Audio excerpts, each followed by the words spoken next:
書の原点とは何ぞや、本当の処方というものをお伝えしていきたい。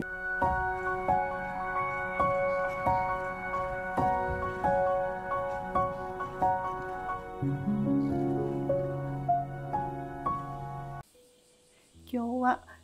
書の原点に立ち返ろうということをお話ししてまいりたいと思います。いわゆる書の原点ですね。何気なく我々はお習字とか、書道とか言って、今の時代は前衛書道とかですね、墨の遊びとかいろいろ筆と墨を使っていろいろおやりになってますけれども、それはそれとしまして、書の原点とは何ぞやということに立ち返って、その上で、処方というものを、本当の処方というものを、お伝えしていきたいと思っております。まず今から約5、6千年前のことですけれども、中国では、甲骨文というものがありました。甲骨文というのは亀の甲羅とか牛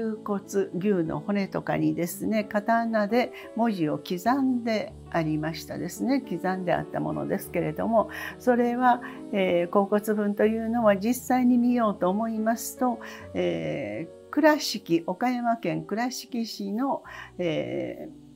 大原美術館だったと思いますが、そこには本物の甲骨文が数点ですけれども展示されておりますので、もし機会がありましたらご覧いただければいいかと思います。では、その甲骨文はいわゆる何のために、彫られたのか。まだその時代は筆というものはありませんでしたので、刀といいますか、硬いもので骨に刻み込まれていたわけですね。で、それは、墨線と言われるものですね。甲骨文と言われるものに刻み込まれていたものは墨線という、これは占いですね。占いと言いましても、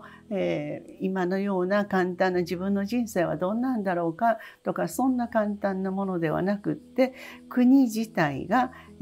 どのように天にお伺いを立てて、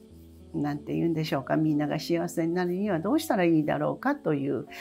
要するに何をするにしましても神様に天にお伺いを立てるわけですね。いわゆる墨線という世界、それが甲骨文と言われるものなんですね。で、それ今から5、6千年前のことですけれども、そうやって文字というものは本来非常に神聖なものなんですね。神聖なものです。ですから、今の時代になりましても色で描いたりとか、しないように、お遊びの場合は色を使うこともいいかもしれませんけれども、非常に清らかな世界ですね。この聖という聖という聖と、それから清らかという聖と同じ意味がございますけれども、そうして墨をいかに美しく使っていくかということは、ここの、甲骨文から私は始まっているように思っております。そうしまして甲骨文が過ぎまして、そしたら次には、青銅器に鋳込まれるものですね。このように、これは高校の書道の教科書ですけれども、こういういわゆる青銅器に文字が、鋳込まれてまいりますね。で、そうして、これもお酒をお納めするとかですね、要するに神様にお祈りする時のためのものですね。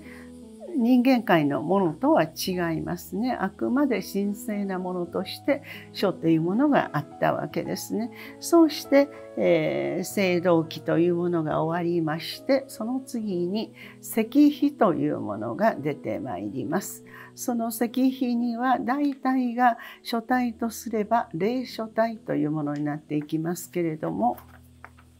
その隷書体といいますのはこういう、波磔のあるもの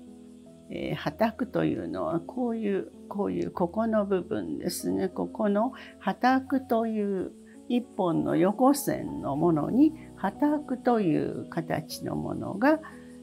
こう位置を書きましても、ここで破託というものが必ず存在します。これが霊書体の典型となります。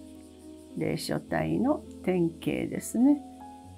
これ破託になりますね。そうして、時代とともに今度は楷書ができていくわけですけれども、これがだいたい紀元前150年くらいから紀元後100年150年くらいまでがいわゆる石碑として霊書体というものが成り立ってまいります。そのうちに、ようやくですね、西暦200年300年くらいになりますと、今のような紙というものが発明されて使われるようになります。紙の発明そのものは西暦100年のことと言われておりますけれども、それを一般的に使うようになるにはやはり200年300年代のもの、王羲之なんかがその時代の最たる世界のものですね。でその頃に西暦100年頃に紙も発明され、筆も完成、今の形に完成となりましたですね。そうして、それをだんだんと、時代が下るにつれまして、楷書体の典型的なものですね。初等三大家と言われる孔子平等碑、それから九成宮霊泉の銘、それから、元東商業の序、こういうものが、非常に典型的な楷書として完成してまいります。で、我々はここをメインに勉強しておりますけれども、本当の筆法というものが通っていなくては名品というものにはなりませんですね。その本当の筆法というものは何なのかっていうことをこれから、少し詳しくお話ししたいと思います。